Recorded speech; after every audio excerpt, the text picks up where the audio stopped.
오늘도 당신의 삶을 조금 더 나아지게 만드는 현실적인 이야기를 전해드립니다. 안녕하세요. 인생 처방전입니다. 지금 이 채널을 구독하지 않으면 늦어질 수 있습니다. 왜냐하면 인생에서 정말 중요한 기준은 아무도 정리해서 알려주지 않기 때문입니다.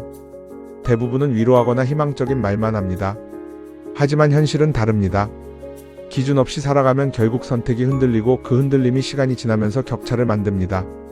이 채널은 그 기준만을 전달합니다. 그래서 끝까지 보셔야 합니다. 이미 많은 분들이 이런 생각을 해보셨을 겁니다. 열심히 살았는데 왜 마음은 더 불안해지는지, 돈은 모았는데 왜 안정감이 없는지, 앞으로가 더 막막하게 느껴지는 이유가 무엇인지 말입니다. 혹시 지금 이렇게 살고 계시지는 않으신가요? 생활은 유지되고 있는데 마음이 계속 조급하고 주변 사람들과 비교할수록 내가 부족해 보이고 무엇을 더 해야 하는지 방향이 보이지 않는 상태. 왜 이런 일이 반복되는지 지금부터 말씀드리겠습니다. 오늘 영상에서 반드시 가져가셔야 할 핵심 결론은 단 하나입니다. 노후의 안정은 돈의 크기보다 관리 기준에서 결정됩니다. 많은 분들이 이렇게 생각합니다. 돈이 많으면 안정될 것이다. 하지만 현실은 다릅니다. 일정한 기준 없이 돈을 관리하면 금액이 늘어나도 불안은 줄어들지 않습니다. 오히려 더 많은 선택지 앞에서 더 흔들리게 됩니다. 이건 정말 중요합니다. 다시 한번 말씀드립니다. 첫 번째 원인은 비교를 기준으로 삼는 습관입니다. 많은 사람들이 이렇게 생각합니다. 다른 사람 수준 정도는 되어야 한다. 평균은 맞춰야 한다.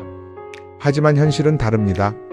사람마다 생활비, 건강 상태, 가족 상황이 모두 다릅니다.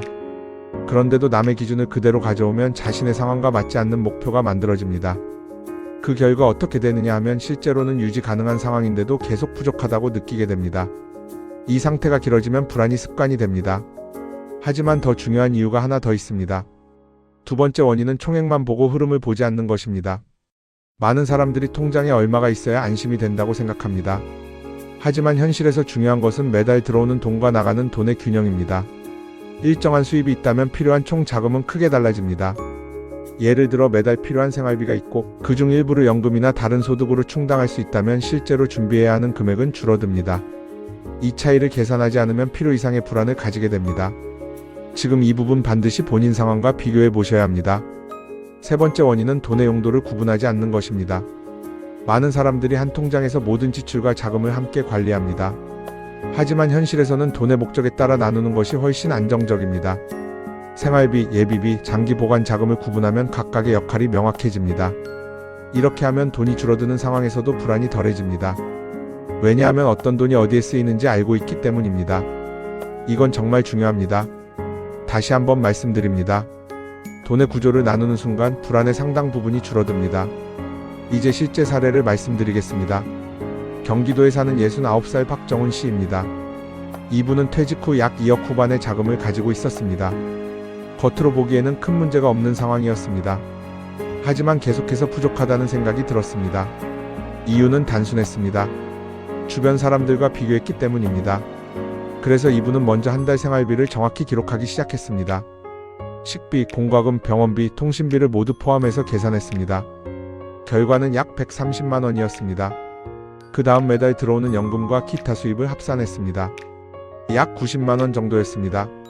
결국 실제로 필요한 추가 금액은 약 40만 원이었습니다. 이 계산을 하기 전에는 막연히 몇 억이 더 필요하다고 생각했지만 계산 이후에는 필요한 수준이 명확해졌습니다. 이 차이가 불안을 크게 줄였습니다.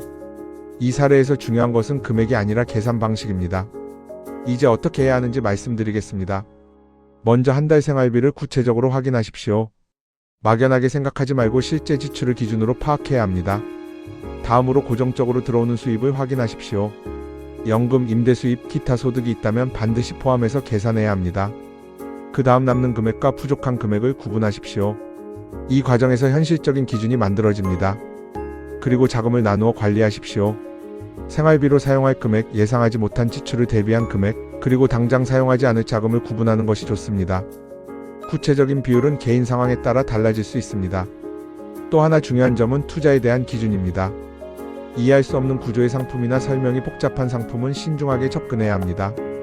특히 원금 손실 가능성이 있는 경우에는 본인의 감당 범위를 먼저 확인해야 합니다. 이건 정말 중요합니다. 다시 한번 말씀드립니다. 이해하지 못하는 선택은 하지 않는 것이 기준입니다.